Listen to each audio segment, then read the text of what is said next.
तर 2017च्या कर्जमाफीचा शेतकऱ्यांना 8 वर्षांनंतरही लाभ नाही। 6,56,000 शेतकऱ्यांना लाभच मिळालेला नाही।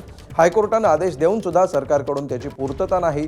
6,56,000 शेतकऱ्यांची 5,975 कोटी रुपये या शेतकऱ्यांसाठी लागणार आहेत। विधानसभेत मध्ये लेखी उत्तराद्वारे सरकारने या सगळ्या गोष्टींची कबुली दिली आहे। भास्कर जाधव यांनी याबद्दल तारांकित प्रश्न विचारला होता।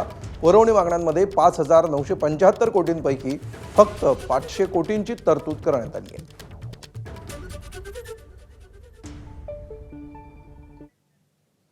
तर ई-केवायसी सह तांत्रिक कारणांमुळे 5 लाखांपेक्षा अधिक शेतकरी मदतीपासून वंचित असल्याची माहिती मिळाली आहे। 5 लाख शेतकऱ्यांचे तब्बल 355 कोटी सरकारी तिजोरीतच पडून आहेत। मुख्य सचिवांच्या जिल्हानिहाय आढाव्यानंतर आकडेवारी समोर आली आहे। बहुतांश रक्कम ही ई-केवायसी अभावी पडून असल्याचा दावा प्रशासनाने केला आहे।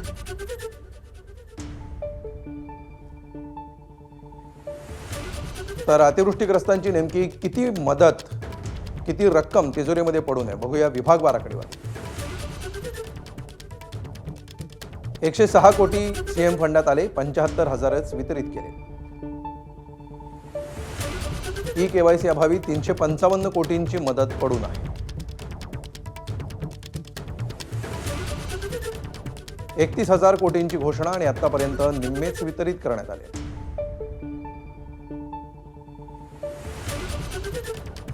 दोन 2017च्या कर्जमाफीचा 6,56,000 शेतकऱ्यांना अजूनही लाभ नाही।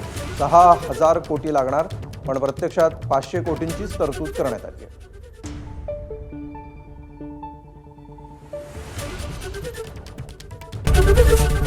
एबीपी माझा, उघडा डोळे बघा नीट।